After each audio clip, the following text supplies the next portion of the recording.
New Super Mario Bros. U Deluxe. As well as being a mouthful of a title, it was also the last game in the new Super Mario Bros. Series before we were finally graced with Super Mario Bros. Wonder. And while I'm still playing through that game, I know I haven't beaten it yet, I'm sorry, okay? How about we take a quick glimpse at the near past? In more ways than one, in fact. More than 3 years ago, I attempted to beat this game without pressing the A button, or any jump button for that matter. With the power of spin jumps, what would seem like an impossibility in most platformers became a whole lot more possible.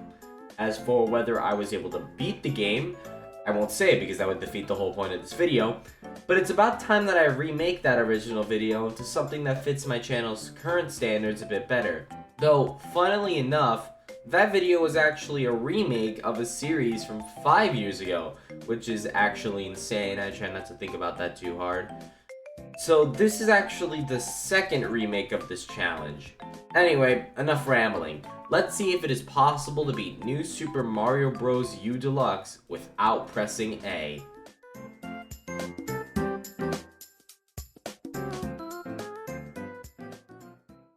Mario's currently getting booted out of the castle, so we should use this time to discuss the rules. Number 1, you cannot press the jump button at all during levels. This one seems obvious, but let me clarify. While the title of the video says without pressing A, this also means that you can't use the B button for jumping either. And I know some nerd in the comments will try to argue switching to the second control style and using X to jump. So let's just say that Y is the only face button you can use. Outside of levels, such as the world map and menus, you can press A all you want, which is kind of required or else this challenge would get impossible real fast. However, what you can't do is hold down the A button after entering a level. While this may seem irrelevant, holding A allows you to bounce off of enemies higher and glide with the acorn suit. Therefore, as soon as you enter a level or unpause the game, you better have your finger off of that jump button. Number 4, no multiplayer. Being able to throw each other and bounce off each other's heads trivializes the challenge that is, spoiler alert, mostly a cakewalk for any experienced Mario player. On top of this, multiplayer allows the abuse of bubbles and extra mushrooms that float in. Let's just remove multiplayer from the equation entirely so that we don't have to deal with it. And number 5, no easy mode characters. This one should be obvious. Alright, those are all the rules. It kinda sounds like a lot, but you'll soon realize that most of this stuff doesn't really matter in practice. Let's get started. We begin with Acorn Plains Way. This level, as you would expect, is incredibly easy. This is also where we're introduced to the acorn suit. And for this challenge, this thing is incredibly overpowered. Our spin jumps are way higher, and we can perform an extra boost by spinning again in midair. We're going to want to have an acorn suit with us at all times, so be prepared to replay this level a lot. Tilted Tunnel starts out a bit cramped, where our acorn suit actually makes us jump too high, but the level opens up quickly enough. We're actually going to take both exits to this stage. Why? Well, the secret exit leads to a water level, and swimming won't exactly work for us because we can't jump. So we continue with the normal route.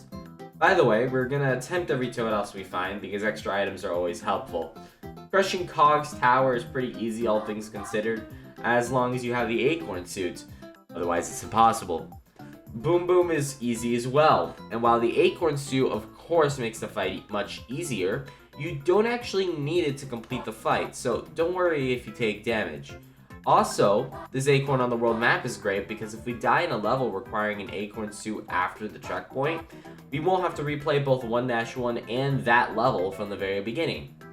Yoshi Hill contains, guess what, Yoshis. As we've seen in previous challenges, Yoshis are pretty much completely useless. But, good news, this level doesn't actually require the acorn suit to beat, provided that you are good at the game. I am not. Afterwards, we reach the pink baby Yoshi, and now is when we can return to the secret water level. In case you didn't know, holding a baby Yoshi underwater grants you full directional swimming and the ability to twirl underwater, all without pressing the jump button. This way, we are finally able to reach Soda Jungle. This world starts out incredibly easy. As long as you keep your baby Yoshi, you can float past Jungle of the Giants and bridged over poison waters. Snake Block Tower is where we finally see some challenge. Now, this level is technically possible without the acorn suit, but the level has 3 specific amps that you're really gonna want to have that extra jump height for. Same goes for Boom Boom, who is larger in this fight and therefore much harder to hit without the acorn suit. Again, it isn't impossible, but just use the acorn suit. In Which Way Labyrinth, we take the secret exit. Just take the farthest left door of the starting room and stick to the left side of the rising platform.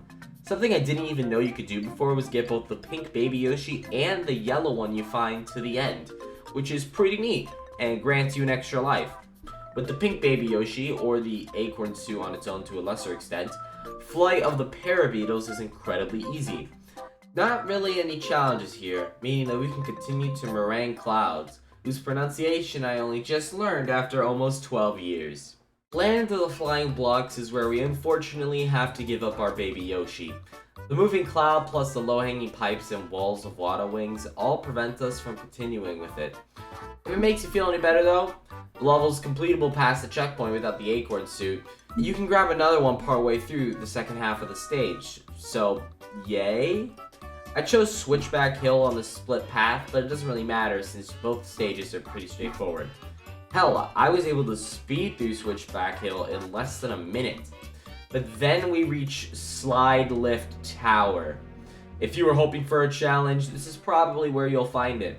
While the level does occasionally grant you super acorns, you better hope that one was within reach when you take damage, because most of this level is impossible to progress without one, and there are a lot of places to take damage. Most of the Fire Bros attack you from above, not across, so that's a pain. If you don't already have an acorn on hand, the level's impossible from the checkpoint, so this is probably one of the 2 levels where you will be burning through your inventory. And this Fire Bro, I hate him so much. Look at this position! You need to get the timing just right so that you don't get hit by the fireballs or the giant swinging firebar or get crushed or hit your head prematurely and then all of the above happens. Oh, and on top of this, you need the acorn suit for the entirety of the Chemic fight. Honestly though, I'm glad we finally got to see something actually difficult in this challenge, as Mario U is a much easier game than Mario Wii, both in this challenge and in general. After all that, we take the secret exit in Spinning Spirit House, which in case you forgot looks like this. Go through this door to the right, and this door up here, and circle back around and jump up here to reach the secret door. And yes, you need the acorn suit for this, and no, you cannot bounce on springs with spin jumps. Ludwig's Clockwork Castle, although ramping up the difficulty, is nothing compared to Slide Lift Tower as long as you have the acorn suit. And Ludwig doesn't even require said suit to beat him, so that's great too. And with that we complete World 7. Wait, I forgot about the airship. Boarding the airship is a long auto-scrolling level of endurance. Its first section with the giant hand requires an acorn suit, but if you start the level while big, you can grab one right before the level becomes impossible without it. The second section doesn't require an acorn suit on its own, but the pipe to reach the boss after section 2 does require an acorn suit.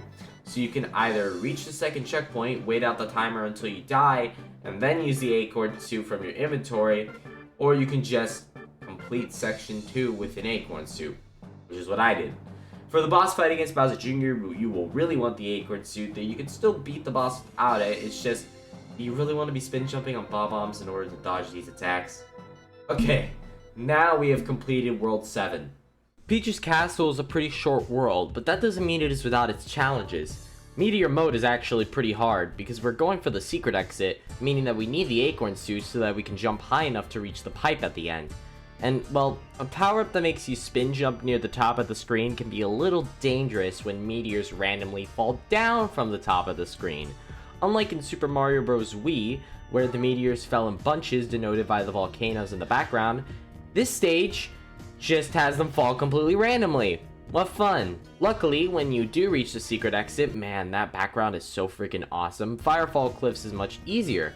Now, the meteors mostly fall in set patterns in specific parts of the screen as the level auto-scrolls, so you shouldn't have nearly as much of a problem here. Now for this challenge's penultimate level, Red Hot Elevator Ride. This level is a bit harder with this challenge as it would be otherwise, as your spin jumps with the acorn suit take a bit longer to kill enemies since you jump so high. But I've been Express Elevator before, and that challenge makes the original version of the level here seem like a cakewalk. All that's left now is the final battle, which is pretty underwhelming because of how short it is, just like World 8 as a whole in this game, but whatever. You will need an acorn suit to get past Bowser Jr.'s section, as well as Phase 1 of the Bowser fight. Not in the actual Bowser fight itself, but for this single wall in the hallway leading up to it. Phase 2, funnily enough, doesn't require the acorn suit at all. Yeah, we've been relying on it for most of this challenge, and it isn't even needed for the final boss. Of course, it's nice to have, and it certainly makes jumping over these fireballs easier, but you don't really need it. By this point, you should know the spin jump in and out enough to time them over these fireballs. The only other thing of note is that you can't move as fast in the clown car since you can't jump, so it's a little bit hard to fly above Bowser's head without getting swatted away, but you should be fine. And just like that, New Super Mario Bros. U Deluxe has been beaten without pressing A during levels. Or B or X, but you get what I mean. You may be wondering about New Super Luigi U, and spoiler alert, that one is possible too. You can apply most of what I've said throughout this video about strategies, routes, which levels are more difficult, and such, to Luigi, since the games are so similar outside of level design that it really doesn't make that much of a difference. In fact, Luigi U might actually be easier to complete because its higher jump means that we don't need the acorn suit nearly as often. Though, soon after I made the video 3 years ago that this video is a remake of, I made another video doing this challenge in New Super Luigi U. And if anything, the video on Luigi U probably needed a remake a bit more than Mario U did, so if you really want me to remake my video on this challenge for New Super Luigi U, let me know and I'll probably do it. Anyway, that is going to be all from me. If you enjoyed this video, make sure to leave a like, comment, subscribe, check out my other content, yada yada yada. Thank you all for watching, and goodbye, peoples.